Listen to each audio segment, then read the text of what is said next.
भनेपछि म आफैले पनि यसलाई अलिकति राष्ट्रलाइज गर्ने क्रम गर्नु पर्यो हामीले। भनेपछि म आफैले पनि यसलाई अलिकति राष्ट्रलाइज गर्ने क्रममा नेपालले नेपालसँगै दाँच्दा प्रगति भएको हो। तर नेपालले हामी जस्तै जस्तै भएका मुलुकहरू जो 30 वर्ष अगाडि हामी जस्तै जस्तै थिए उनीहरू जस्ता मुलुकहरूसँग दाँच्दाखेरि चाहिँ हामी धेरै नै पछाडि परिसक्यौँ। भनेपछि नेपालले नेपालसँग दाँच्दा राम्रो छ, तर हामी जस्तै मुलुकहरूसँगको दाँच्दाखेरि चाहिँ हामी धेरै पछाडि पर्नुको कारण चाहिँ कुशासन, गभर्नेन्स। हाम्रो बाटो बरालियो 48-49 सालमा। त्यति बेला एउटा चाहिँ यो पञ्चायतले जर्जर र सङ्कुचित बनाएको अर्थतन्त्रलाई केही बोल्ड लिबरल इकोनोमिक रिफर्मले यो मुलुकको अर्थतन्त्र नै कोल्टो फेर्ने किसिमले अगाडि बढेकै हो। 48 सालमा जम्मा 5000 औपचारिक रोजगारी सिर्जना भएको तथ्याङ्क छ। 49 सालमा 89,000 89,000 न्यू जब्स क्रिएट भएको अहिले उद्योग विभागको डाटा तपाईँले हेर्न सक्नुहुन्छ। त्यसपछि हामी बरालियौँ शान्ति प्रक्रियाको नाममा, द्वन्द्व निरूपणको नाममा, संविधान बनाउने कुरामा। संविधान बनाएपछि पनि सङ्क्रमणको व्यवस्थापनको नाममा हामी बरालिएका छौँ। त्यसैले अब यी आफ्नो हिसाबले महत्त्वपूर्ण थिए, तर अहिले यसलाई त्यो ट्रान्जिसनलाई पनि हामीले म्यानेज गऱ्यौँ। अब आर्थिक एजेन्डामा नै फोकस गर्नु पर्यो। एक हिसाबले त्यो 30 वर्ष अगाडिको जुन इकोनोमिक एजेन्डा थियो त्यसलाई फेरि केन्द्रबिन्दुमा ल्याउनु पर्ने बाध्यता छ जस्तो मलाई लाग्छ। त्यसैले यो जनसाङ्ख्यिक बनोट, यो निर्जनीकरण, युवा पलायन, यो यावत विषयहरू चाहिँ गएर आर्थिक मुद्दासँग नै सम्बन्धित हुन्छ। त्यसैले अहिले नेताहरूले पनि बढी चासो दिन थाल्नु भएको छ। हामीहरू जस्ता अर्थशास्त्र पढेका मान्छेहरूलाई पनि बोलाएर सरसल्लाह लिने गर्नु भएको छ र यसमा सबभन्दा बढी धेरै इनिसिएटिभ लिने, कुरा गर्ने, छलफल गर्ने, प्रश्नहरू सोध्ने, विश्वका उदाहरणहरूको बारेमा, नेपालकै सम्भावनाहरूको बारेमा यसको अग्रणी नेताहरूमा गगन कुमार थापा, विश्वप्रकाश शर्मा जस्ता नेताहरूसँग मेरो अलिकति पछिल्ला वर्षहरूमा बढ्दो निकटता भएको कारण पनि यो बौद्धिक कारण नै हो। देशलाई कसरी माथि उठाउने भने उहाँहरूको चिन्तामा हामीहरू जस्ता विज्ञहरूले चाहिँ होस्टेमा हैसे गरिदिने त्यो सामाजिक चेत, हाम्रो समाजप्रतिको जिम्मेवारी बुढा नीलकण्ठ स्कुलमा पढियो, राज्यले नै लगानी गरेर हामीलाई जहाँ पुर्याइदिएको छ त्यसको सानो अंश भए पनि यो समाजलाई दिनुपर्छ भन्ने भावनाले पनि हामी प्रेरित छौँ, अभिप्रेरित छौँ। एक किसिमको आफ्नो हिसाबको सानोतिनो आन्दोलनमै पनि हामी पनि होमिएका छौँ। अर्को ट्रान्जिसन, यो मैले अहिले मुलुकभित्रका कुराहरू गरेँ, अलिकति छरछिमेकमा भइरहेको ट्रान्जिसन पनि विचार गर्नुपर्ने हुन्छ। भारत चीनको उदय होइन, पुनरुदय भन्छौँ। पुनरुदय भनेको 1820s भनेको लगभग 200 वर्ष अगाडि जब यो औद्योगिक क्रान्तिले एउटा किसिमको टेक अफ गर्यो, यो मोडर्न इकोनोमिक ग्रोथ, आधुनिक आर्थिक वृद्धि चाहिँ एउटा निरन्तर फेनोमेननको रूपमा आयो र विश्वमा देखिएका यी जुन भौतिक विकासका भिन्नताहरू छन् हैन, अमेरिका, युरोप र अहिलेका अफ्रिका, दक्षिण एसियाली मुलुकहरूको जुन भिन्नता छ, यो उसको आधुनिक सुरुवात, एउटा विधिवत सुरुवात भएको जम्मा 200 वर्ष भयो। हामी पृथ्वीकै आयुका कुरा गर्छौँ, करिब 4-4.5 अर्बको कुरा गर्छौँ। तपाईँ हामी जस्ता होमोसेपियन्स मानिसहरू आएको करिब 3 लाख वर्षको कुरा गर्छौँ। महाभारत रामायणका कुराहरू करिब 5000 वर्ष मात्रै हो। तर हजारौँ वर्षसम्म यस्तो खालको हजुरबाउको जीवनस्तर र त्यो पनातिको जीवनस्तरमा पनि तात्विक अन्तर हुने थिएन। मानव इतिहास नै यस्तो थियो। तर सन् 1820 पछि, यो करिब 200 वर्ष अगाडिदेखि चाहिँ हाम्रो यो एक पुस्तामा नै हलचल आउने, धेरै परिवर्तन आउने, जीवनस्तरमा आकाश पातालकै फरक हुने खालको क्रम बनेको भर्खरको कुरा हो। भारत र चीन त्यति बेला यो 200 वर्ष अगाडिसम्म पनि सबभन्दा जनसङ्ख्याको आधारमा पनि औद्योगिक क्रान्ति आइसकेका थिएन। कृषिलाई नै चाहिँ मुख्य आउटपुट थियो, उत्पादन थियो। त्यति बेला विश्वका अग्रणी अर्थतन्त्रहरू यिनै थिए। तर औद्योगिक क्रान्तिको बलमा पश्चिमाहरू, वेस्टर्न युरोप, अमेरिका वा वेस्टर्न अफसुट्स भन्छौँ हामीले, दक्षिण अमेरिका, अस्ट्रेलियाहरू पनि बिस्तारै माथि आए। नयाँ नीतिगत, नयाँ इन्स्टिट्युसन्सहरू, उनीहरूले गरेको लगानी, अलिकति उपनिवेशको भूमिका पनि छ त्यसमा। तर भारत र चीन धेरै नै पछाडि पर्दै गयो। सन् 1900 पछि आर्थिक सुधारकै जगमा चाहिँ यी मुलुकहरू बल्ल फेरि उठ्दैछन्, जाग्दैछन् र त्यो जनसङ्ख्याले उनीहरूलाई जुन उद्वेलित पार्ने सम्भावना छ त्यसले गर्दाखेरि चाहिँ अब एग्रिगेट टर्म्समा, प्रति व्यक्ति टर्म्समा अझै पनि गरिब छन्। अमेरिका $70-80 प्रति व्यक्ति आएछ, चीन आज पनि 12,000 को हाराहारीमा छ, भारत 2200-2500 मा छ, नेपाल 1200 तिर छ। तर यो आर्थिक गतिले नै हो माथि उठाउने। 1980 मा यहाँ जनमत संग्रह हुँदाखेरि 36-37 सालतिर चीन र नेपाल उही स्तरमा थियौँ हामी, $100 प्रति व्यक्ति आए। तर विगत 35-40 वर्षमा चीनले जुन चमत्कारिक प्रगति गर्यो, आज ऊ $12,000 प्रति व्यक्ति आएमा छ। नेपालले पनि घिची प्रगति त गरेको छ, हामी 1200 मा गएर अड्केका छौँ। भनेपछि यो निरपेक्ष र सापेक्ष तुलना चाहिँ गर्न थाल्यो भने बल्ल यो राम्रै भएको छ जे भएको छ, तर यो भन्दा धेरै नै राम्रो गर्न सक्ने अवस्थामा रहेछौँ। ताइवान सिङ्गापुरका कुराहरू छोडिदेऊ, त्यही भियतनाम, त्यही कम्बोडिया, त्यही बङ्गलादेशले पनि राम्रो प्रगति गरे विगत 15-20 वर्षमा। अलिकति आर्थिक मिसनलाई राजनीतिको केन्द्रबिन्दुमा राखेपछि त्यो सम्भव हुँदो रहेछ।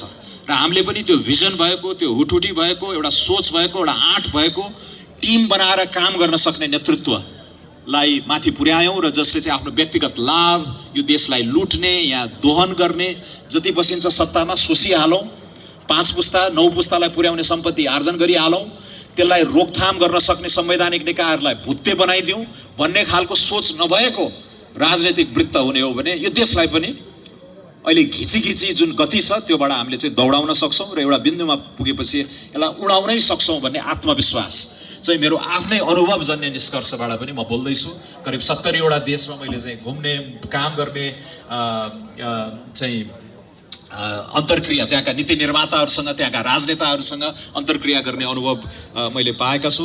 यहाँ पनि हामीले हावादारी कल्पनाहरू, नेपाल तुरुन्तै सिङ्गापुर वा स्विजरल्यान्ड बन्नेवाला छैन, तर डिसेन्ट एउटा सम्मान योग्य मध्यम वर्ग, विशाल मध्यम वर्ग भएको एउटा मिडल इन्कम कन्ट्री चाहिँ हामी बनाउन सक्छौँ। त्यसको लागि सही नेतृत्व चाहिँ हामीले छान्नुपर्ने हुन्छ र गगन थापाप्रतिको मेरो आकर्षण, गगन थापाप्रतिको मेरो आशा पनि त्यही प्रस्थान बिन्दुबाट सुरु भएको हो भन्ने मलाई लाग्दछ। अर्को ट्रान्जिसन यो पृथ्वीकै जलवायु परिवर्तनका मुद्दाहरू छन्, अघि मैले अलिकति इङ्गित पनि गरेँ। यसमा पनि ठुलो ट्रान्जिसन छ। हाम्रै नेपाल हिन्दुकुश हिमालय पर्वत श्रृङ्खलाको हामी संरक्षक हौँ, कस्टोडियन हौँ। यहाँको पानी, यहाँको हिउँ पग्लिँदाखेरि, ग्लोबल वार्मिङले गर्दा यहाँ गर्दाखेरि यो जलविद्युतमा हामीले राखेको सपना, कृषिमा चाहिँ 12 मास सिँचाइ गर्ने 50% हाम्रो भूभाग भन्ने जस्ता सपनाहरू, खानेपानीको सपना, यी यावत कुराहरू कृषि, सिँचाइ, खानेपानी, जलविद्युत यो सबैमा यो ग्लेसियर्सहरू मेल्ट हुँदाखेरि नेपाल मात्र होइन, समग्र हिन्दुस्तान पनि, चीन पनि, उता दक्षिण पूर्वी एसियामा पनि यो मेकोङ नदी यहीँबाट बग्ने हो, यही क्षेत्रबाट। भनेपछि करिब 10 वटा ठुला रिभर सिस्टममा अहिले ठुलो प्रहार गरिराखेको छ। अस्ति म झापा पुगेँ, त्यहाँ एकजना आदिवासी मूलका युवाले आएर औँलो ठड्याएर तपाईँले जलवायु परिवर्तनका कुरा गर्नुभयो, आदिवासी जनजातिहरूले यो वन संरक्षण, जलवायु परिवर्तनको मुद्दामा यो मिटिगेसन, एडाप्टेसनमा कस्तो भूमिका खेल्न सक्छन् भनेर यस्तो चोटिलो प्रश्न सोधे, मलाई एकदम खुसी लाग्यो। किनकि हामीलाई काठमाडौँमा कहिलेकाहीँ आरोप लाग्ने गर्छ यो कहाँ यो क्लाइमेट चेन्ज, यहाँ हामीलाई दैनन्दिन मूल्य वृद्धिको चिन्ता छ, यावत चाहिँ यो क्लाइमेट चेन्जका कुराहरू गरेर बस्ने हो भनेर यहाँका बौद्धिक भनिएकाहरूले पनि कुरा उठाइरह मैले सुन्दछु। हामी गुरुराज घिमिरेको कन्स्टिट्युएन्सी मोरङको क्षेत्र नम्बर 4 मा जाँदाखेरि त्यहाँ एकजना थारू कृषकले आएर चाहिँ सोध्नुभयो यो बाढीहरू पनि यति रेगुलर हुँदैछ, यस्तो अनप्रेडिक्टेबल हुँदैछ, यो कारण के हो? बिचरा उहाँलाई थाहा छैन यो ग्लोबल वार्मिङका कुराहरू, प्यारिस क्लाइमेट अकर्डका कुराहरू, यो जे भइराखेको छ यो किन भइराखेको छ भन्ने उहाँलाई थाहा छैन। तर भइरहेको असरबारे उहाँले भन्नुभयो र त्यो जोड दिएर त्यसको नीतिगत सम्बोधन, राष्ट्रिय अन्तर्राष्ट्रिय सम्बोधन गर्ने जिम्मेवारी पनि हाम्रो हो। पाकिस्तानमा त्यत्रो देख्नुभयो भीषण बाढी आयो, त्यो लगभग जलवायु परिवर्तनका कारणले भएको हो भन्ने छ। भौगोलिक हिसाबले त हामी यति जोखिमपूर्ण अवस्थामा छ, त्यसको पनि व्यापक तयारी, पूर्व तयारी, डिजास्टर प्रिपेयर्डनेसमा पनि हामीले ठुलो भूमिका खेल्नुपर्ने हुन्छ। तर यो सबै ट्रान्जिसनहरू, मैले मुलुकभित्रको जनसाङ्ख्यिक ट्रान्जिसन, क्षेत्रमा भइरहेको भू राजनीतिक transition, centre of economic gravity, political gravity नै एटलान्टिकबाट युरोप हुँदै अब बिस्तारै सन् 2040-2050 तिर त्यो सेन्टर अफ इकोनोमिक ग्राभिटी यही नेपालतिरै आएर बस्छ, हिमालयतिर। यो कारण नेपाल विशेष भएर होइन कि माथि चीन छ, अलिकति पृथ्वी कोल्टो फर्या छ, भारत तलतिर छ, दुइटै उदाइरहेका छन्। ठुला विशाल भीमकाय अर्थतन्त्रहरू दक्षिण पूर्वी एसिया यतापट्टि छ, मध्यपूर्व गल्फ यतापट्टि छ, अलि फराकिलो वृत्त बनाउनु भयो भने जापान, रसिया, अलि तल गएपछि अस्ट्रेलिया नै छ। भनेपछि यो होल इकोनोमिक एक्टिभिटी नै पूर्वतिर, इस्टतिर गइरहेको छ र त्यो चाहिँ हाम्रो लागि अवसर बन्न सक्छ। राम्रो नेतृत्व, यी अवसरहरूलाई सिज गर्न सक्ने नेतृत्व, हामीले यो बुझ्न सक्ने, यो जियो पोलिटिकल सिफ्टहरूबारे चाहिँ राम्रो अन्दाज भएको, कल्पना भएको, इमेजिनेसन भएको र यसलाई यसरी चाहिँ हामीले यो अवसर छोप्न सक्छौँ। मिडल क्लास टुरिज्मलाई यसरी भित्र नै सक्छौँ। उनीहरूले दिने सहुलियतपूर्ण वित्तहरू लिएर आएर यहाँ ठुल्ठुला रूपान्तरणकारी पूर्वाधारहरू यसरी बनाउन सक्छौँ। प्रत्यक्ष विदेशी लगानी, फरेन डाइरेक्ट इन्भेस्टमेन्ट यसरी ल्याउन सक्छौँ।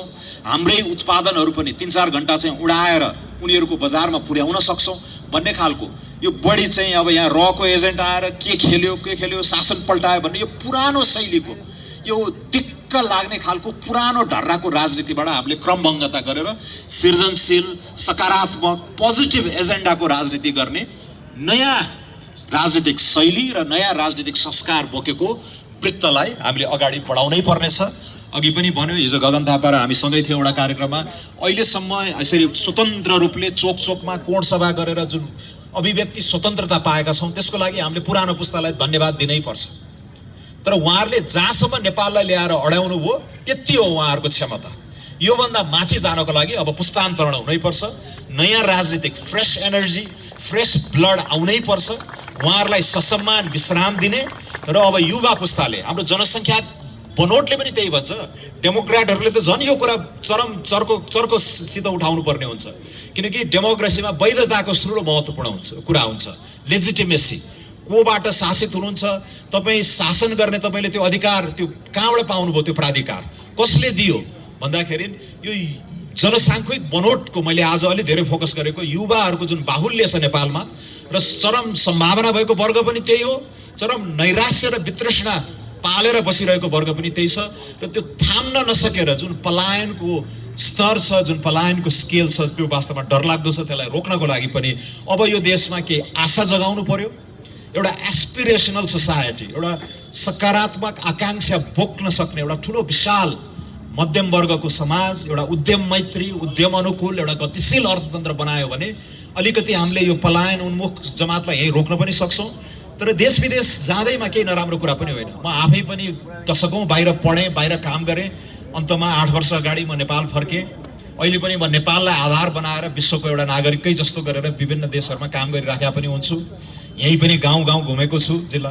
त्यसैले यो वर्ल्ड सिटिजन, एउटा ग्लोबल सिटिजन बन्न सक्ने अवस्था अहिले आएको छ। प्रविधिले गर्दाखेरि यो सिमलेस टेक्नोलोजीहरूले गर्दा पनि यो कुराहरू सम्भव छ। म गोर्खामा जन्मेको, गोर्खाकै डाँडामा बसेर पनि युरोप अमेरिकाका काम गर्ने सम्भावनाहरू, नयाँ नयाँ गिग इकोनोमी, इन्टरनेट इकोनोमीका कुराहरू छन्। ती सम्भावनाहरूलाई चाहिँ हामीले खोलिदिनु पर्नेछ, ती प्रस्फुटन गरिदिनु पर्नेछ।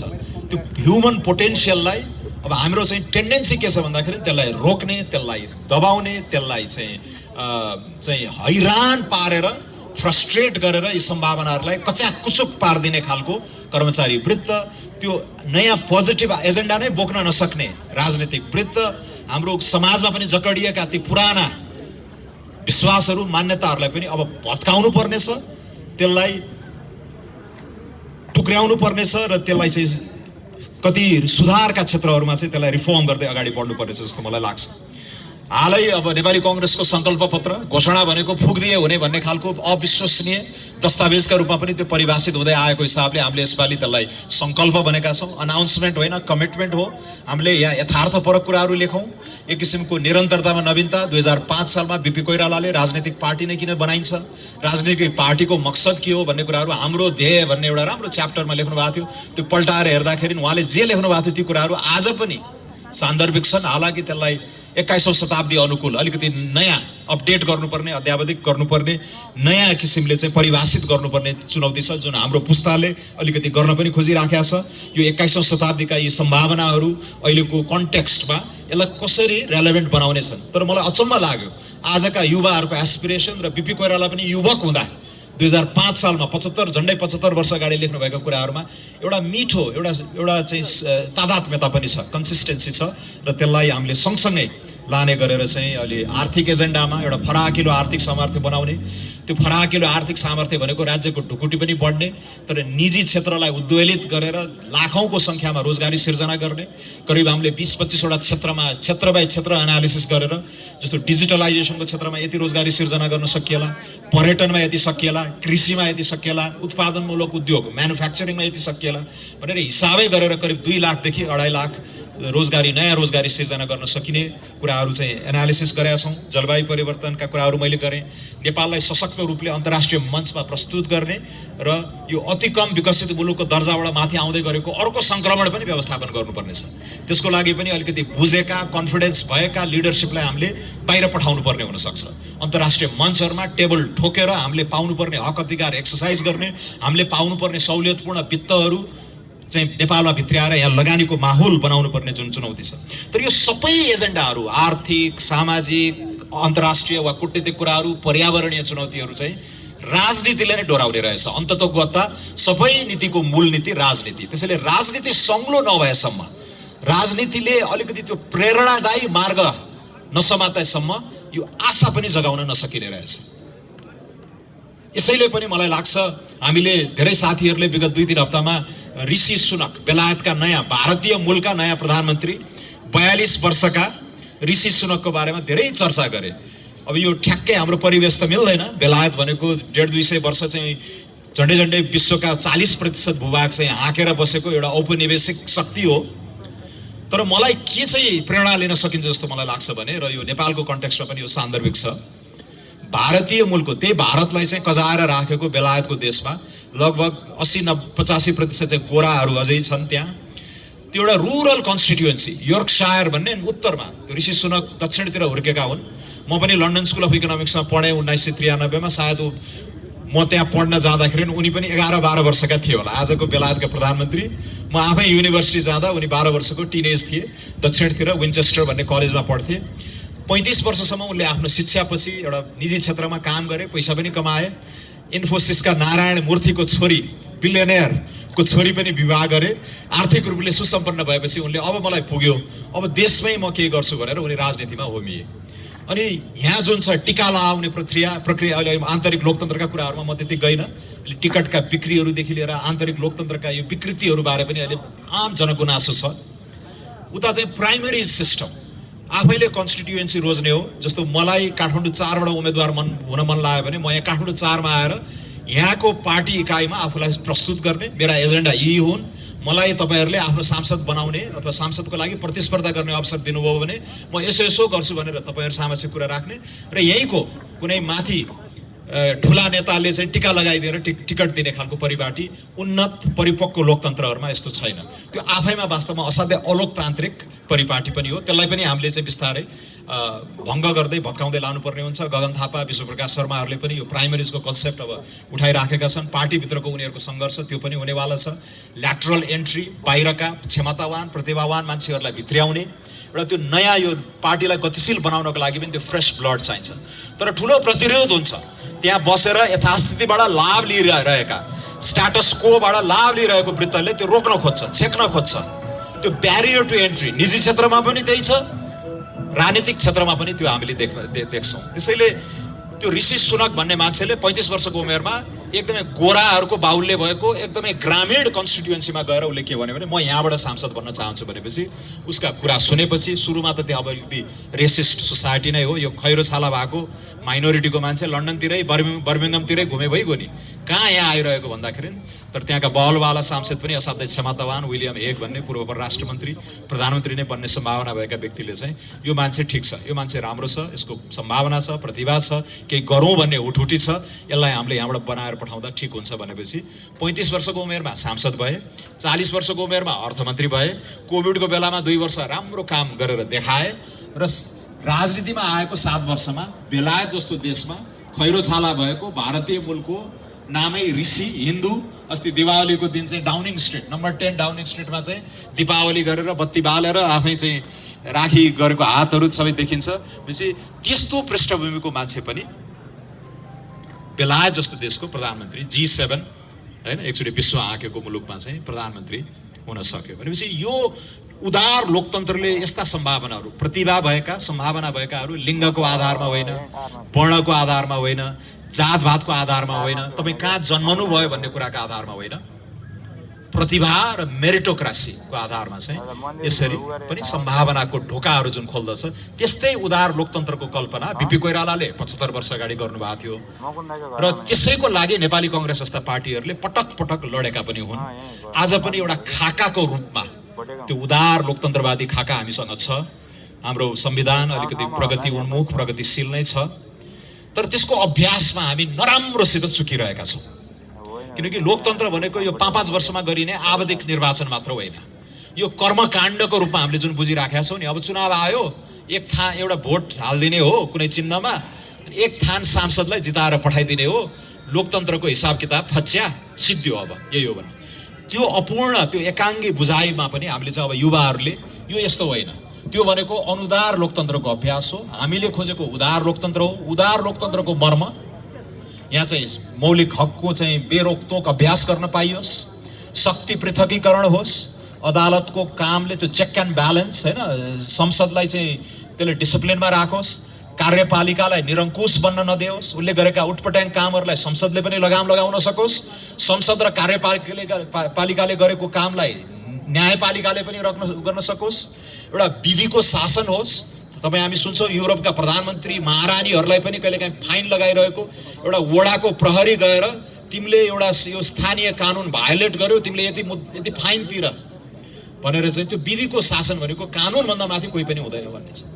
तर ती आधारभूत कुराहरू, विधिको शासन, शक्ति पृथकीकरण, मौलिक हक अधिकारका कुराहरूलाई ओझेलमा पार्ने, यो 5-5 वर्षमा गएर एक ठान भोट हाल्ने कुरालाई चाहिँ हामीले लोकतन्त्रको रूपमा एउटा पर्यायवाचीको रूपमा अगाडि राख्दै गर्दाखेरि यो हामीले कल्पना गरेको यति विविधतापूर्ण समाज छ, यहाँका विभिन्न जात जाति, हाम्रो जुन डाइभर्सिटी छ त्यसलाई रिफ्लेक्ट गर्ने, राम्रोसित न्यायोचित स्थान दिने पोलिटीमा, राज्य सञ्चालनमा त्यो सम्भावना जुन छ त्यो उदार लोकतन्त्रबाट मात्रै आउँछ। तर हामीले जुन खालको विकृत अभ्यासलाई मलजल गरिरहेका छौँ, अब त्यसमा पनि क्रमभङ्गता चाहियो। मैले सुरुमा अलिकति इकोनोमिक एजेन्डा गरेँ, अब पोलिटिकल एजेन्डा पनि दह्रो किसिमले हामीले प्रस्तुत गर्नुपर्ने हुन्छ र यसको लागि पनि फ्रेस ब्लड, फ्रेस एनर्जी भएको पुस्ता त आउनै पर्यो।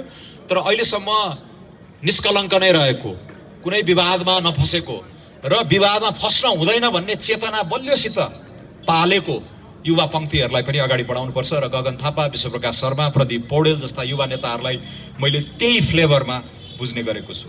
त्यसैले अब अघि ऋषि सुनकका उदाहरणहरू दियो, प्रतिभा भएको यो लोकतन्त्रले कसरी स्पेस दिन्छ भन्ने कुराहरू, र अहिले नेपाली कङ्ग्रेसको घोषणापत्र, सङ्कल्प पत्रमा पनि हामीले लोकतान्त्रिक पद्धतिको यी विकृतिहरूलाई इङ्गित गर्दै शुद्धिकरण भन्ने शब्द राखेका छौँ। यसलाई शुद्धिकरणमै लानुपर्छ।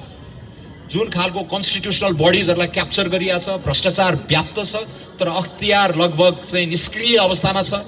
निर्वाचन आयोगकै भूमिका बारे पनि अहिले यावत प्रश्नहरू आइरहेका छन्। यी कुराहरू चाहिँ हामीले यो संस्थाहरू बलियो बनाएनौँ भने अहिलेको यो कुशासनको जुन निरन्तरता त्यो चाहिँ अगाडि बढ्दै जाने भए भएर पनि यो लोकतान्त्रिक शुद्धिकरणको अभियानमा चाहिँ हामी अब होमिनुपर्छ र त्यो शुद्धिकरणको अभियानलाई अगाडि बढाउनको लागि त्यही खालका राजनीतिक सम्भावना भएका मानिसहरूलाई गर्छ। त्यसैले विचारको कुरा छ, यहाँ सङ्गठनका कुराहरू छन्, तर घुमिफिरी यो सबै एजेन्डालाई बोकेर अगाडि लाने व्यक्तिगत पात्रहरू पनि महत्त्वपूर्ण हुन्छ। हुन त हामी लोकतन्त्रवादीहरूले भन्छौँ कुनै एउटा व्यक्ति आएर यहाँ चमत्कार गरिदिने होइन, एउटा व्यक्तिले चमत्कार गर्ने खालको अपेक्षा हामीले पाल्नु पनि हुँदैन। एउटा व्यक्ति आएर यो देशलाई कायापलट गर्छ भन्ने विश्वास राख्नु त्यो आफैमा अलोकतान्त्रिक सोचाइ पनि हो। पद्धतिको महत्त्व हुन्छ, प्रणालीको महत्त्व हुन्छ, तर एउटा कालखण्डमा नेतृत्वको असाध्यै ठुलो भूमिका रहेको कुरा हामीले अमेरिकादेखि, सिङ्गापुरदेखि, चीन, भारतमा पनि देख्यौँ, नेपालमै पनि 17 महिना शासन गरेका बिपी कोइरालादेखि लिएर पछिल्लो चरणमा छोटो समय शासन गरेका केही उल्लेख्य नेताहरूले काम आफ्नो लेगेसीको रूपमा जुन छोडेर गएका छन् त्योबाट पनि हामीले केही प्रेरणा लिनुपर्छ। त्यसैले गगन थापा जस्ता नेताहरूलाई हामीले निर्वाचित गर्न सक्यौँ भने दुईटा कुरामा अब हामीले नयाँ ध्यान केन्द्रित गर्न सक्छ। यो 48-49 सालतिर गरेको आर्थिक रिफर्मलाई अब अध्यावधिक गरेर नयाँ ढङ्गले लाने सङ्कल्प पत्रमा हामीले लेखेका छौँ। करिब 2 दर्जन, 3 दर्जन, 4 दर्जन ऐनहरू खारेजै गर्ने, 2 दर्जन, 3 दर्जन ऐनहरू व्यापक रूपमा संशोधन गर्ने र कानुनै नबनेका नयाँ क्षेत्रहरू, यो इन्टरनेट इकोनोमीका जस्ता डिजिटलाइजेसनको एजेन्डालाई एकदम उद्वेलित पार्ने, युवाहरूलाई चाहिँ प्रेरणा दिने खालको क्षेत्रहरूमा चाहिँ नयाँ कानुन निर्माण गरेर त्यसलाई अगाडि बढाउनको लागि जुन संस्थाहरूको, इन्स्टिट्युसन्सहरू बनाउने कुराहरू छन् त्यो नयाँ एजेन्डा हो। यो ओम्निबस आर्थिक सुधारको एजेन्डा भनेर हामीले नयाँ प्रस्तुत गरेका छौँ। तर यो खालका महत्त्वाकांक्षा राख्दै गर्दाखेरि यो अहिलेकै यथास्थितिको निरन्तरतामा चाहिँ यी कुराहरू हुँदैन। अहिलेकै संरचना, अहिलेकै कर्मचारी तन्त्र, अहिलेकै जस्ता नेताहरूले चाहिँ यो एजेन्डा बोक्न सक्दैनन्। उनीहरूको प्रायोरिटी, उनीहरूको प्राथमिकता नै अलिकति फरक भए हुनाले पनि यसपालिको निर्वाचन एउटा पर्व पनि हो। यसमा क्रमभङ्गता गरेर नयाँ खालका नेताहरूलाई खालि सांसद मात्र होइन, मन्त्री मात्र होइन, प्रधानमन्त्री नै बनाउने गरेर चाहिँ हामीले अगाडि बढाउनु पर्नेछ। त्यसैले पनि अब म अन्तमा गगन थापा एज अ व्यक्ति, मैले सङ्गठनको कुरा गरेँ, विचारहरूको कुरा गरेँ, अलिकति आर्थिक एजेन्डाका कुराहरू गरेँ। यो समन्यायिक समाज बनाउनको लागि पनि त्यो आर्थिक सामर्थ्य अलिकति दह्रो ढुकुटी ठुलो हुनुपर्छ भन्ने कुराहरू छन्। यसपालि हामीले कोखदेखि शोकसम्म भन्ने यो शिक्षा, स्वास्थ्य, पोषण लगायत एकीकृत सामाजिक सुरक्षाको अवधारणाहरू पनि लिएर आएका छौँ। कतिले चाहिँ यो छर्ने खालको वितरणमुखी भनेर आलोचना पनि गरे, तर त्यो अलिकति बुझाइको अपर्याप्त पनि भएको जस्तो मलाई लाग्छ। हामीले अहिले अर्थतन्त्रको आकारको अनुपातमा करिब 3-4% खर्च गरिराखेका छौँ यो सामाजिक सुरक्षाहरूमा। यसलाई करिब 6.5-7%, 8%मा लगेर क्याप गरिदिने, तर त्यो धान्न सकिने सामाजिक सुरक्षाको जन्मेदेखि मरुन्जेलसम्मको यो जीवन चक्रका जुन जोखिमपूर्ण चरणहरू छन् त्यसमा राज्यले केही भरथेक गरिदिनुपर्छ भन्ने एउटा पुरानो समाजवादी सोच भयो। धनीलाई कर लगाएर गरिबलाई बाँड्ने भन्ने त्यो पुनर्वितरणको एजेन्डा, त्यसलाई पनि हामीले स्वीकार गरेका छौँ एउटा हदसम्म। तर यो 21औं शताब्दीमा यो गतिशील अर्थतन्त्रको परिवेशमा चाहिँ हामीले आफ्नो आम्दानीको अनुपातमा योगदान गर्ने र सामाजिक बिमा, सोसियल इन्स्योरेन्सका विभिन्न बहुआयामिक जुन अवधारणाहरू छन् त्यसलाई र यो पुरानो समाजवादी ढर्राको पुनर्वितरणलाई फ्युजन गरेर धान्न सकिने सामाजिक सुरक्षाको कोखदेखि शोकसम्म भन्ने एउटा नयाँ अवधारणा लिएर आएका छौँ र त्यसलाई कार्यान्वयन गर्न पनि एकदमै गतिशील अर्थतन्त्र चाहिन्छ। त्यसैले लोक कल्याणकारी राज्यको एउटा आकृति हामीले अर्को 5 वर्षमा देख्छौँ। अहिले जग हाल्ने हो, जगमा एउटा चाहिँ देखिने एउटा भिजिबल आर्किटेक्चर हामी बनाउँछौँ। त्यसलाई भरथेक गर्ने, त्यसलाई समर्थन गर्नको लागि एउटा डाइनामिक इकोनोमी भयो, रोजगारी सिर्जना गर्ने, राज्यलाई कर तिर्ने, कर तिरे बापत राज्यले पनि नागरिकहरूसँग एउटा दोहोरो करार, नागरिक कन्ट्र्याक्ट, एउटा सिटिजन टु स्टेट कन्ट्र्याक्टको एउटा नयाँ खालको त्यो परिभाषा पनि हामीले चाहिँ लागू गरेर नेपालमा अभ्यासमा ल्याउने त्यो आत्मविश्वास, त्यो क्षमता, त्यो अनुभवजन्य निष्कर्ष हामीले निकालिसकेका छौँ। तर त्यो सबैको लागि एउटा असल उदार शासन चाहिँ चाहिन्छ र त्यसलाई ड्राइभ गर्ने अब नयाँ नेतृत्व हो। गगन थापालाई मैले 15-16 वर्ष अगाडि देखेको हुँ। उनी आन्दोलनबाट खारिएर आएका नेता हुन्। अघि सृजनाजीले सम्झाउनु भयो हामीलाई 62-63 विद्यार्थी मोर्चाहरू सम्हाल्नुभएका सृजना अधिकारी, गगन कुमार थापा, प्रदीप पौडेलहरूले नै काठमाडौँका सडकहरू तताएका हुन्। त्यति बेलाको आन्दोलनको अग्रमोर्चामा रहेर के को लागि भन्दाखेरि पहिला व्यवस्था परिवर्तन गरौँ, व्यवस्था परिवर्तन गरेपछि अवस्था परिवर्तन गर्नुपर्छ जीवन स्तरलाई उकास्नको लागि, किनकि रेजिम नै सही खालको भएन भने हाम्रो यो अरू कुराहरू चाहिँ तफसिलमा जान्छन्, यी फुटनोटमा रहन्छन्। त्यसैले त्यो चरणबाट हामीले पार गऱ्यौँ। प्रसव वेदना सहितको एउटा चाहिँ संविधान लेखनको प्रक्रियामा पनि हामी होबियौँ। झन्डै 1 दशक लगाएर एक थान संविधान बनेको छ। अहिले नै यसलाई डिसोन गर्ने, यसलाई कमजोर बनाउनेतिर हामी नलागौँ। केही गुनासाहरू छन् प्रदेश सरकारको हकमा, यो संघीयता कतिको बोझिलो भयो, यसलाई धान्न सकिन्छ कि सकिन्न भन्ने कुराहरूमा अलिकति त्यसमा केही यथार्थ पनि छन्, कतिमा चाहिँ भ्रम पनि छरिएको छ। तर यो भद्दा खालको संरचनालाई हामीले चुस्त बनाउनै पर्नेछ र त्यसबारे पनि अहिले नेपाली कांग्रेसको संकल्प पत्रले त्यो कुराहरूमा चाहिँ उल्लेख गरेको छ। त्यसलाई हामी यसरी सम्बोधन गर्छौँ, यसलाई किफायती बनाउँछौँ। यसलाई चाहिँ यो संसदको आकार, मन्त्री परिषदका आकारहरू सिंहदरबारमा जे छन् त्यही 7 गुणाले चाहिँ मल्टिप्लाई गरेर प्रदेशमा पनि 7वटा नेपाल बनाउने खालको जुन एउटा अनइमेजिनेटिभ गभर्नेन्स प्रक्रियामा हामी गयौँ त्यसलाई हामी रोक्छौँ भन्ने खालका कुराहरू पनि त्यहाँ प्रतिबद्धताका रूपमा आएका छन्। तर समग्रमा यो व्यवस्था परिवर्तन गऱ्यौँ। यो व्यवस्थालाई भित्रैबाट अब हामी यो पोखरीमा हाम फालेर यो भित्रैबाट यसलाई चाहिँ पखाल्छौँ, यसलाई भित्रैबाट चाहिँ सङ्लो बनाउँछौँ भन्ने जुन आन्दोलन छ त्यसमा हामी होमिएका छौँ। र त्यसपछि चाहिँ अब अवस्था परिवर्तनको एजेन्डाको लागि नयाँ खालको पुराना नेताहरूलाई ससम्मान विदाई गर्ने र उहाँहरूले जहाँसम्म नेपाललाई लिएर आएर चाहिँ छोडिदिनु भएको छ त्यसको लागि पनि ग्र्याटिट्युड, धन्यवाद दिने र अबको नयाँ यात्रा चाहिँ नयाँ पुस्ताबाट नै ड्राइभ गर्ने खालको राजनीतिक प्रक्रियामा हामी गएका छौँ। र मलाई लाग्छ गगन थापा त्यो आन्दोलनबाट खारिएका व्यक्ति हुन्। उनलाई मैले 62-63 को टाइमदेखि नै चिनेको। पछि उनी सांसद भएपछि कृषि संसदीय उपसमितिहरू, जलस्रोत सम्बन्धी संसदीय समितिहरू, यो पार्लियामेन्टको खास काम भनेको यो कमिटीहरूमा गर्ने हो। हामीलाई के भ्रम छ भने समाचार हेर्छौँ, 1 मिनटको क्लिप आउँछ, 2 मिनटको बाइट आउँछ, ढ्याप पारेका हुन्छन्, यही रहेछ सांसदको काम जस्तो लाग्छ। तर संसदमा सबभन्दा मिहिन ढङ्गले हरेक विधेयकहरूलाई दफा हरफमा चाहिँ केलाएर केरकार गरेर त्यो जवाफदेहिता, त्यो उत्तरदायित्व खोज्ने काम सांसदहरूले, यदि राम्रा सांसदहरू, असल सांसदहरूले आफ्नो धर्म निभ्याउने हो भने त्यस्ता कामहरू, ताकि राम्रा लजहरू, गुड लज एन्ड गुड इन्स्टिट्युसन्सको जगमा अनि मुलुकको एउटा समुन्नतिको यात्रा प्रारम्भ गर्ने भन्ने जुन विश्वले नै प्रमाणित गरिसकेको बनेका मुलुकहरूले गरेको देखाएको बाटो यो नै हो।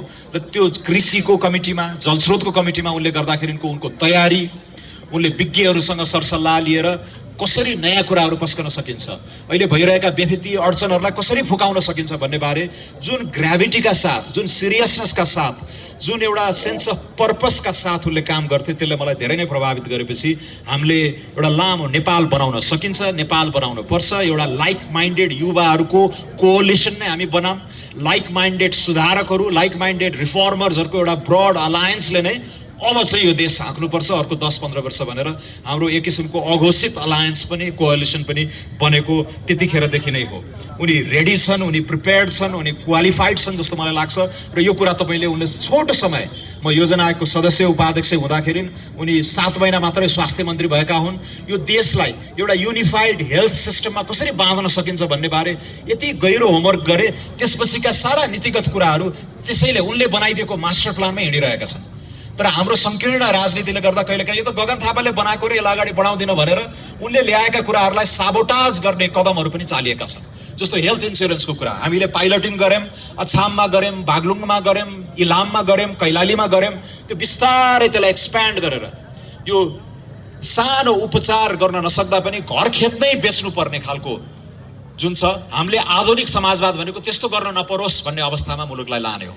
र त्यसको एउटा विधि भनेको सबै नेपालीहरूलाई, 100% नेपालीहरूलाई हेल्थ इन्सुरेन्सको एउटा नेसनल युनिफाइड खाकामा बाँध्नुपर्ने हुन्छ।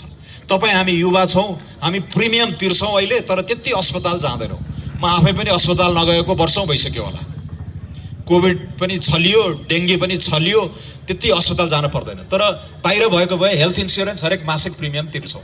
तर तपाईँ हाम्रै बुवा आमा वा हाम्रा नाति नातिनी छोराछोरीहरू चाहिँ अस्पताल अलिक फ्रिक्वेन्टली जानुपर्ने हुन्छ। तर सबैलाई यो इन्सुरेन्सको फ्रेमवर्कमा बाँधियो भने यो धान्न सकिने सिस्टम बनाउन सकिन्छ।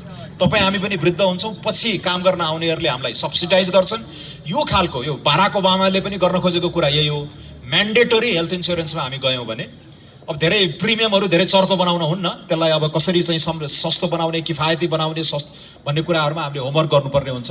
तर त्यो युनिफाइड हेल्थ इन्सुरेन्सको आकृति गरिब देशले पनि धान्न सक्छ, यो गराउन सकिन्छ भन्ने भिजन गगन थापाहरूले सुरु गरेर यसलाई कार्यान्वयनमा लगे। और कोअलिसन गभर्मेन्टहरूले पनि एक चरणसम्म अगाडि बढे। तर यसलाई मूर्त रूप दिनको लागि चाहिँ फेरि यस्तै खालको बुझाइ भएको आउनुपर्छ। र बिपी कोइरालाको समाजवादी परिभाषा हामीले यसरी पनि पुनर्व्याख्या गरिरहेका छौँ कि सानो रोग लाग्न साथ घर खेत बेच्न नपर्ने खालको त्यो सामाजिक सुरक्षाको प्रत्याभूति दिन सक्ने खालको युनिफाइड हेल्थ केयर सिस्टम को जग गगन थापाले 7 महिनामै बसाएका छन्। उनलाई फेरि पनि मन्त्री, उप प्रधानमन्त्री, प्रधानमन्त्री नै बनाउन सकियो भने यसले 5 वर्षभित्र एउटा मूर्त आकार लिन्छ जस्तो मलाई लाग्छ।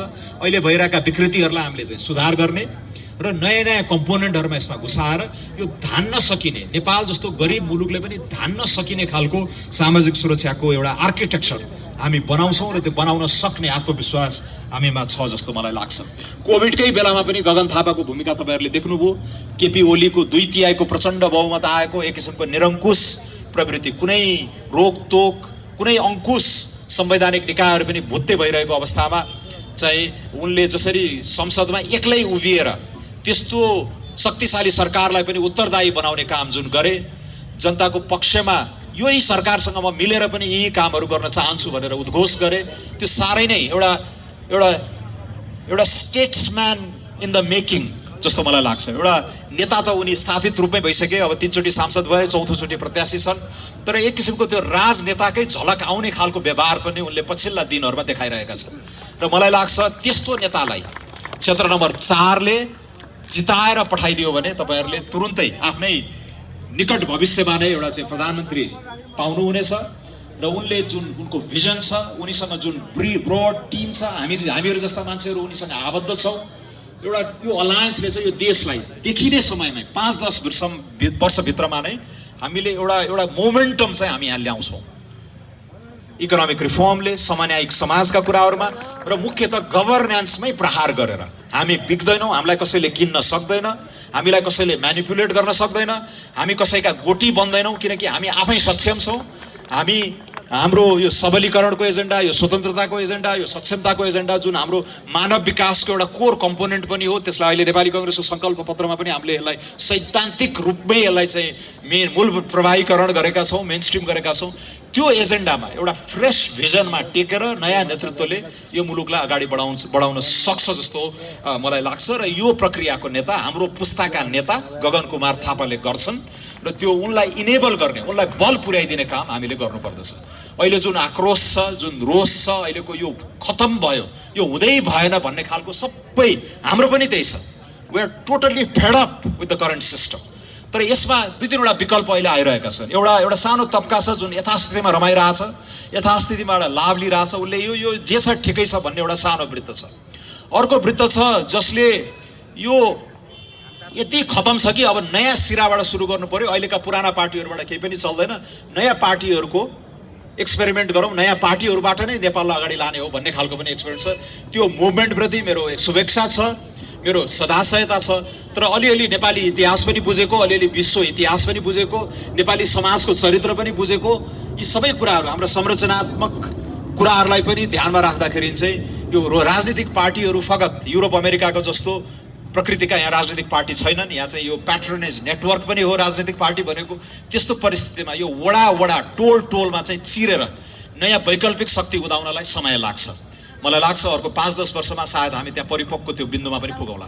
तर अहिले चुनौती चाहिँ अलिक व्यावहारिक भएर सोच्ने हो भने अहिलेकै राजनीतिक पार्टीहरूभित्र छिरेर त्यहाँ हल्लाउने, त्यहाँ लड्ने, त्यहाँको फोहोरी माहौललाई सफा गर्ने अभियानमा चाहिँ एउटा कालखण्ड हामीले बिताउनुपर्छ। अर्को 3 वर्ष 5 वर्ष हामी त्यही गर्छौँ भनेर नै अहिले होमिने अवस्थामा छौँ। र बाहिरबाट यी यङ ठिटाहरूले पनि केही गरेनन्, के नगर्लान् भनेको, आकाशबाट चाहिँ तारै खसाउलान् भन्ठानेको केही पनि गरेनन्, त्यत्रो आशा थियो भन्ने त्यो खालको सोचले चाहिँ त्यो भित्र गएर लड्ने लडाइँलाई कमजोर बनाइराखेको हुन्छ। त्यसैले बाहिरबाट बल पुर्याइदिनुपर्छ। अहिले कुरा आएछ, गगन थापाले पनि भने, अघि सचिन भाइले पनि भने, अब यो मङ्सिर 4 पछि जब एउटा संसदीय आकार लिन्छ, अब कुनै नेपाली कङ्ग्रेस नै आउला, सबभन्दा ठुलो पार्टी नेकपा एमाले छ, नेकपा माओवादीहरू आफ्नो संसदीय दलको नेता छान्ने प्रक्रियामा जुट्छन्। कहीँ चुनाव हुनेवाला छैन। नेकपा एमालेमा केपी ओलीलाई कसले चुनौती देलान्, नेकपा माओवादीमा प्रचण्डलाई कसले चुनौती देलान्, नेपाली कङ्ग्रेसमा पनि सभापतिज्यू शेरबहादुर देउवाको झन्डै 80% कमान्ड छ केन्द्रीय सदस्यमा।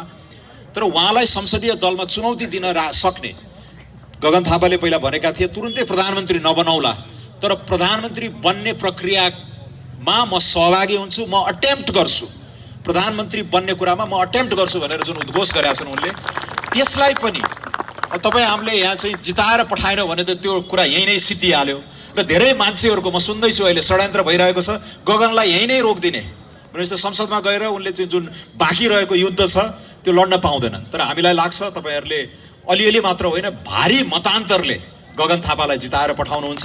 अघि कुसुम कार्की जसको लागि पनि कलम चिन्हमा मत म माग्छु, उहाँको लागि पनि, र उहाँले स्पष्टसित भनेर जानुभयो अङ्कगणित म्याटर्स, म्याथमेटिक्स म्याटर्स। 30 भोटले जितेर जानु, बल्ल बल्ल पार लाग्नु र झन्डै 15,000 10,000 15,000 को भारी मतान्तरले तपाईँले जित्नुभयो भने त्यसले दिने त्यो नैतिक आँटले धेरै आन्दोलनहरू छेड्छ जस्तो मलाई लाग्छ। आन्तरिक लोकतन्त्रमा पनि एक किसिमको त्यो सङ्घर्ष गर्ने बल एकजनालाई मात्र होइन, एउटा पूर्ण समूहलाई, जो क्लिन डेमोक्रेसी यो करप्सनको एजेन्डाबाट आजित भएको र मुलुकलाई एउटा आर्थिक समुन्नतिको बाटोमा दौडाउन हुटहुटी भएको त्यो युवा पङ्क्ति छ ठुलो, जो निर्वाचित भएर आउँदैछ अर्को तुरुन्तै, त्यसलाई त्यो नेतृत्व प्रदान गर्न सक्ने नेता पनि एउटा भारी मतान्तर, एउटा ह्यान्डसम म्यान्डेट भन्छौँ नि हामीले, त्यो ह्यान्डसम म्यान्डेटले तपाईँले सुसज्जित गरेर पठाइदिनु भयो भने त्यो नेताको बोल्ने शैली, त्यो नेताको व्यवहार, त्यो नेताको नैतिक आचरण नै फरक हुन्छ। त्यसैले त्यो जिम्मेवारी चाहिँ अहिले काठमाडौँको क्षेत्र नम्बर 4 मा आएको छ। तपाईँहरूले एउटा फगत यो खहरेका कुराहरू, स्थानीय मुद्दाहरू छँदैछन्, त्यसको पनि सम्बोधन हुँदै जान्छ। अहिले स्थानीय तह पनि बलियो छ, बजेटहरू ठुलै आएको छ, केन्द्रबाट एउटा सांसदले गर्ने सहजीकरण, उसको पहुँचको आधारमा यहाँ आउने कुराहरू त्यो छँदैछन्, आफ्नो ठाउँमा छ, भइरहेका पनि छन्, तपाईँहरूले देखिरहेको पनि राख्नु भएको छ। तर यहाँबाट चाहिँ यो देशकै नेतृत्व प्रदान गर्ने अवसर काठमाडौँ क्षेत्र नम्बर 4 लाई आएको छ। एउटा ह्यान्डसम मेजोरिटी, ह्यान्डसम म्यान्डेट दिएर चाहिँ तपाईँहरूले गगन कुमार थापालाई फेरि तेस्रो पटक डाइरेक्टली इलेक्ट गरेर पठाउनुहोस्। उनले तपाईँलाई एउटा गर्व गर्न लागेको सांसद त अहिले पनि छन्, तर थप गर्व गर्न लागेको सांसद उनी बन्नेछन्। सांसद मात्र होइन, हामीले कल्पना गरे भन्दा चाँडै नै उनले चाहिँ नेपालको बागडोर सम्हाल्नेछन् र उनको नेतृत्वमा एउटा ठुलो युवा पङ्क्ति लामबद्ध भएर बसेको छ। त्यो एजेन्डामा हामी पनि होमिन्छौँ र यो देशलाई चाँडै नै अफगानिस्तानपछि सबभन्दा तन्नम मुलुक, एसिया प्रशान्त क्षेत्रको सबभन्दा तन्नम मुलुक भनेर चिनिएको त्यो परिचयलाई हामी भत्काउँछौँ र एउटा हेल्दी मिडल इन्कम कन्ट्रीको त्यो बाटोमा चाहिँ यो मुलुकलाई हामी लान्छौँ। आर्थिक सामर्थ्य, समन्यायिक समाज, पर्यावरणीय मुद्दाहरू र अन्तर्राष्ट्रिय मञ्चमा पनि मलाई बीपी कोइराला मैले पटक पटक नाम लिएको कारण त्यो उमेरमा 45-46 वर्षको उमेरमा 1960 जस्तो त्यो पेचिलो कोल्ड वार भर्खर सुरु भएको अवस्थामा भारतले पनि रेकग्नाइज नगरेको इजरायललाई रेकग्नाइज गर्ने, संयुक्त राष्ट्र सङ्घमा गएर निकिता ख्रुश्चेभसँग आँखामा आँखा जुदाएर संवाद गर्ने, आइजनहावरहरूसँग पछि त्यति बेलाका चाहिँ वर्ल्ड लिडर्सहरू स्टेट्सम्यानहरूसँग चाहिँ बहस गर्ने, नेपाल जस्तो भर्खरै उठ्न खोजेको, जुर्मुराउन खोजेको नयाँ मुलुक भनौँ न, एक किसिमको यो पुरानो राणाकालीन संरचनाबाट आउँदै गरेको आधुनिक मुलुकलाई त्यो आत्मविश्वास भरिदिने र हामी पनि छौँ है भनेर त्यो सेन्स अफ प्रेजेन्स चाहिँ जगाउन सक्ने त्यस्ता खालका राजनेताहरूकै त्यो गुमायौँ हामीले। त्यस्तो खालको नेताहरू फेरि जन्मेर आएका छैनन् र फेरि नेपाललाई चाहिँ अन्तर्राष्ट्रिय परिचय, हाम्रो अघि क्लाइमेट चेन्जको मुद्दा उठाएँ मैले, लिस्ट डेभलप्ड कन्ट्रिजहरूको मुद्दाहरू छन्, यो सबैलाई बोकेर अन्तर्राष्ट्रिय मञ्चमा पनि हामीलाई चाहिँ गर्व गर्न लायकको राजनेताहरू चाहिँ हामीले यो गगन थापा र उनको टिममा आबद्ध भएका मान्छेहरूले त्यो गर्न सक्छन् भन्ने आश्वासन पनि म दिलाउन चाहन्छु। तर समग्रमा सबै नीतिको मूलनीति राजनीति भनेर हामीले भन्छौँ बारम्बार, यो दोहोऱ्याउँदा दोहोऱ्याउँदा दोहोऱ्याउँदा एउटा क्लिशे जस्तो पनि बनाएको छ, तर अन्तिम सत्य, शाश्वत सत्य त्यही नै हो।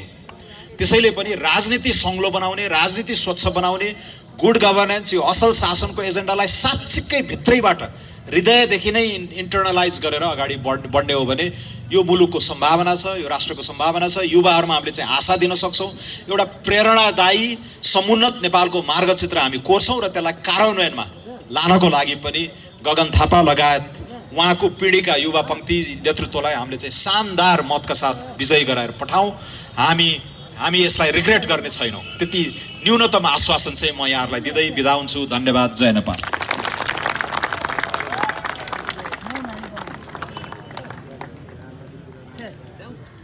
हस्, धन्यवाद डाक्टर सोनी महतलेज्यू आफ्नो महत्त्वपूर्ण भनाइको लागि।